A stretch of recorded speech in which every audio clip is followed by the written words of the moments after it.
Le livre de Jonas est un récit biblique captivant qui raconte l'histoire d'un prophète envoyé par Dieu à Ninive, une ville étrangère et pécheresse. Dieu termine ce court livre en enseignant une profonde leçon sur sa compassion, sa patience et son amour pour toute l'humanité. Le terme obéissance est mis en évidence, symbolisant l'écoute et la réponse à une direction. Une animation montre un personnage suivant une direction indiquée, illustrant l'action conforme à un commandement. L'obéissance représente un premier pas essentiel, soulignant l'importance de l'écoute et de l'action. La repentance est la reconnaissance sincère de ses erreurs et le regret de ses actions. Le pardon est l'acte de libérer quelqu'un de la responsabilité de ses fautes. La repentance et le pardon mènent à la rédemption et à la restauration. Le mot compassion s'affiche, symbolisant l'essence du pardon et de la compréhension. L'animation illustre un personnage en paix aidant un autre en difficulté, incarnant l'extension du pardon. L'importance d'étendre le pardon et la compréhension à tous est mise en évidence. Cette série animée donne vie au livre de Jonas. Abonne-toi pour découvrir toutes les autres séries bibliques. Un jour, le Seigneur adresse cet ordre à Jonas, le fils d'Amittai. Debout, va à Ninive, la grande ville. Tu menaceras ses habitants en disant « Le Seigneur en a assez de voir vos actions mauvaises. » Jonas se met en route, mais pour fuir à Tarsis, loin du Seigneur. Il arrive à Jaffa. Là, il trouve un bateau qui part pour Tarsis. Il paie son voyage. Puis il monte dans le bateau pour aller avec les marins à Tarsis, loin du Seigneur. Mais le Seigneur lance sur la mer un vent violent, et la tempête est si forte que le bateau risque de se casser. Les marins ont peur, chacun crie vers son Dieu. Ils jettent à la mer tous les objets qui sont dans le bateau pour le rendre plus léger. Pendant ce temps, Jonas est descendu au fond du bateau, il s'est couché et dort profondément. Le capitaine du bateau s'approche de lui et lui dit « Quoi ? Tu dors ? Lève-toi, crie vers ton Dieu. Il pensera peut-être à nous, et nous ne mourrons pas. » Puis, les marins se disent entre eux « Pour connaître le responsable du malheur qui nous arrive, tirons au sort. » Ils tirent au sort, et le sort tombe sur Jonas. Alors les marins lui disent « Notre malheur vient de toi. Dis-nous, qu'est-ce que tu fais ici? D'où viens-tu? De quel pays et de quel peuple es-tu » Jonas répond « Je suis hébreu, et c'est le Seigneur que j'adore, le Dieu qui est au ciel, celui qui a fait la mer et la terre. » Puis il leur raconte son histoire. Les marins ont très peur. Ils disent à Jonas « Qu'est-ce que tu as fait là ?» En effet, maintenant, ils savent que Jonas fuit loin du Seigneur. Ils lui demandent « Qu'est-ce que nous allons faire de toi pour que la mer se calme autour de nous ?» Prenez-moi et jetez-moi à la mer. Ainsi la mer deviendra calme autour de vous. Oui, je le sais, cette violente tempête vous attaque à cause de moi. Les marins rament pour rejoindre la côte, mais ils n'y arrivent pas. Les vagues montent de plus en plus contre eux. Ils prient le Seigneur et disent « Ah Seigneur, ne nous fais pas mourir à cause de cet homme. Ne nous rends pas non plus responsables de la mort d'un innocent. En effet, c'est toi, Seigneur, qui as fait ce que tu as voulu. » Puis, ils prennent Jonas et ils le jettent à la mer. Alors la colère de la mer se calme. Ensuite, les hommes sont remplis d'un grand respect envers le Seigneur. Ils lui offrent un sacrifice et ils lui font des promesses avec serment.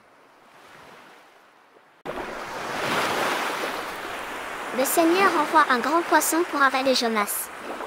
Jonas reste dans le ventre du poisson 3 jours et 3 nuits. Dans le ventre du poisson, il prie le Seigneur son Dieu.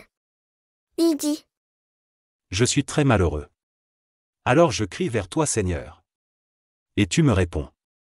De la profondeur de la mort. J'appelle au secours et tu entends ma voix. Tu m'as jeté dans un trou profond au cœur de la mer, et l'eau m'entoure. Toutes tes vagues et toute ton eau tombent sur moi.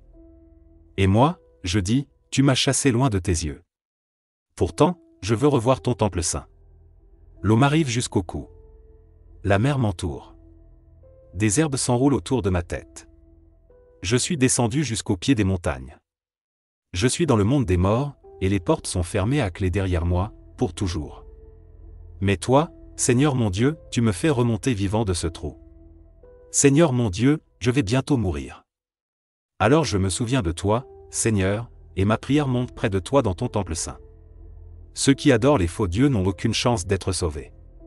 Mais moi, je chanterai ta louange, je t'offrirai des sacrifices. Je tiendrai les promesses que je t'ai faites. Oui, c'est toi qui sauves, Seigneur. Alors le Seigneur donne cet ordre au poisson. Rejette Jonas sur la terre. Et aussitôt le poisson obéit. Une deuxième fois, le Seigneur dit à Jonas. Debout, va à Ninive, la grande ville. Annonce-lui le message que je te donne. Alors Jonas se lève. Il part, mais cette fois, il va à Ninive, comme le Seigneur l'a demandé. Ninive est une ville extraordinairement grande. Il faut 3 jours pour la traverser. Jonas entre dans la ville, il marche pendant un jour entier. Il annonce aux gens. Dans 40 jours, Ninive sera détruite. Aussitôt, les gens de Ninive croient à la parole de Dieu. Ils décident de ne rien manger.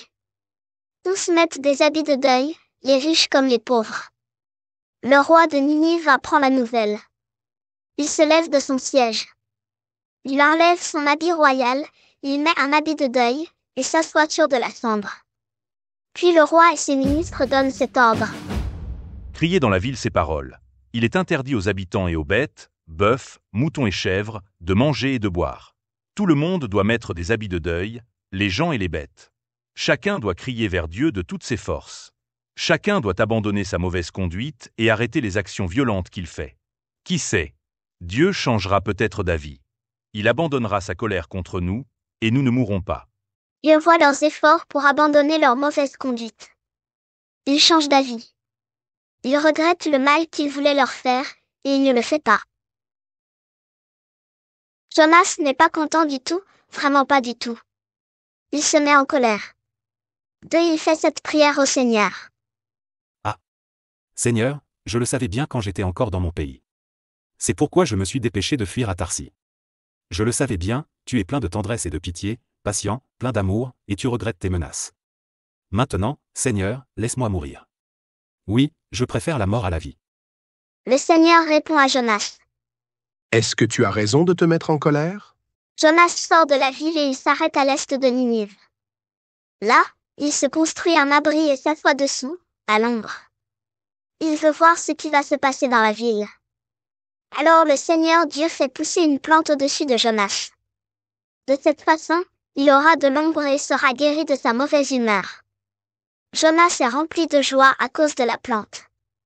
Mais le jour suivant, un peu avant le lever du soleil, Dieu envoie un ver.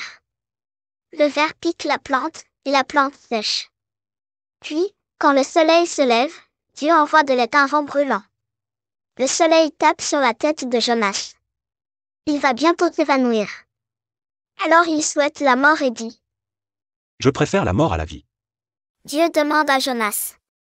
Est-ce que tu as raison de te mettre en colère à cause de cette plante? Jonas répond. Oui, j'ai bien raison de me mettre en colère et de souhaiter la mort. Le Seigneur lui dit. Toi, tu as pitié de cette plante. Pourtant, elle ne t'a demandé aucun travail. Ce n'est pas toi qui l'as fait pousser. En une nuit, elle a grandi. En une nuit, elle a séché.